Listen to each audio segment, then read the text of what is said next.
തൊട്ടടുത്ത വീട്ടിലൊരു നായുണ്ട്. അതിനെ കണ്ടിട്ടാണ് പറഞ്ഞിട്ട് എന്താ അവിടെ ഇരിക്കാൻ ആൾ. സംഭവം ഇപ്പോൾ ഞങ്ങൾ പോകുന്നത് ഹോസ്പിറ്റലിലേക്കാണ് കേട്ടോ. കാരണം ബർത്ത്ഡേ ഒക്കെ കഴിഞ്ഞപ്പോൾ തന്നെ എല്ലാവർക്കും ജലദോഷം പനി ഒക്കെ ഉണ്ട് കുട്ടികൾക്ക്. റിച്ചു ആണെങ്കിൽ പോകണം കഴിഞ്ഞിട്ട് സ്കൂളിലേക്ക് തന്നെ പോയിട്ടില്ല. 1-2 ദിവസം പോയിട്ട് പിന്നെ ലീവായി പോയി. അപ്പോൾ എന്തായാലും ഹോസ്പിറ്റലിൽ പോട്ടെ. പേട്ട പാലാശുപത്രിയിലാണ് ഞങ്ങൾ പോയത്. അതിൻ്റെ അടുത്ത് തന്നെ ഒരു പാർക്കുണ്ട്. പിന്നെ അപ്പോൾ അവിടെ പോയിട്ട് അത് കണ്ട സ്ഥിതിക്ക് പിന്നെ അവരിങ്ങോട്ട് വരില്ലല്ലോ. പിന്നെ ഞങ്ങൾ അവിടെ കുറച്ച് നേരം ഒന്ന് ചിലവഴിക്കാമെന്ന് വെച്ചു. പിന്നെ രാവിലെ നല്ലൊരു മൂടി കിട്ടിയ സമയമായതുകൊണ്ടിട്ട് വലിയ വെയിലൊന്നും ഉണ്ടായിട്ടില്ല. അപ്പോൾ കുറച്ച് നേരം ഒന്ന് അവിടെ കളിക്കട്ടെ എന്ന് വിചാരിച്ചു. ഇത് റെയിൽവേ സ്റ്റേഷൻ്റെ അടുത്താണ് കേട്ടോ ഹോസ്പിറ്റലിൽ വരുന്നത്. ഇവിടെ നോക്കുന്ന ആ നേരെ കാണുന്ന സ്ഥലം അതാണ് ഹോസ്പിറ്റൽ. റെയിൽവേ സ്റ്റേഷന് സമീപത്താണ്, ഗവൺമെൻറ്റിൻ്റെയാണ്. അതിൻ്റെ അടുത്ത് തന്നെയാണ് ഈ പാർക്കുള്ളത്.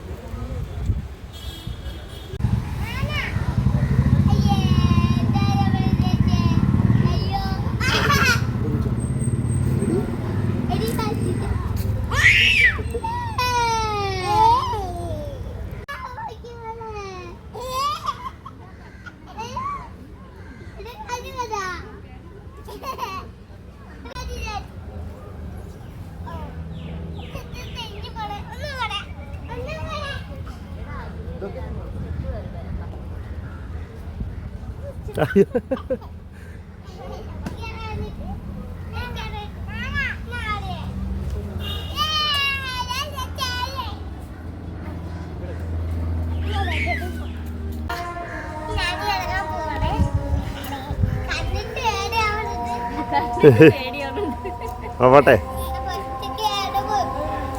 വിട് വിട് വിട്, വാ.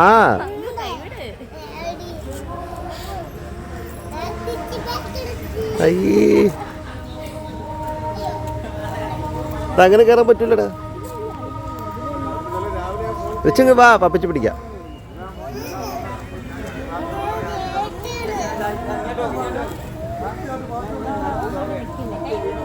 കൈ വിട്.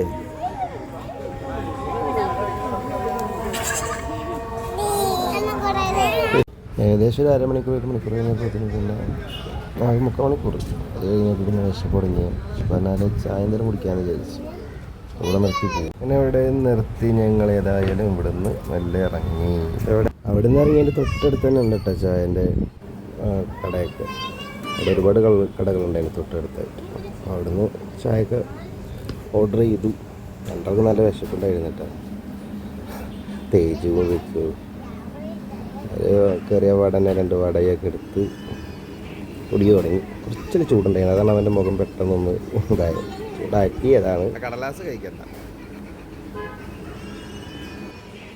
എങ്ങനെ എന്തായാലും എല്ലാവരും മുഖത്തൊക്കെ ചെയ്യുന്നുണ്ട്. കാരണം ഭയങ്കര ജലദോഷവും പനിയൊക്കെ ആയിരുന്നല്ലോ. അത് കഴിഞ്ഞപ്പോൾ രണ്ടാമതും ഒരു വട കൂടെ ഒക്കെ വാങ്ങിയിട്ടോ. കഴിഞ്ഞ് കുറച്ച് നേരം അവിടെ നിന്ന് കളിക്കണം എന്നുള്ള ലെവലിൽ മരം ചുറ്റി കുറച്ച് നേരം നടന്നു. ശേഷം വീണ്ടും ഞങ്ങൾ ഒരു ഓട്ടോ വിളിച്ച് വീട്ടിലേക്ക് പോവാം.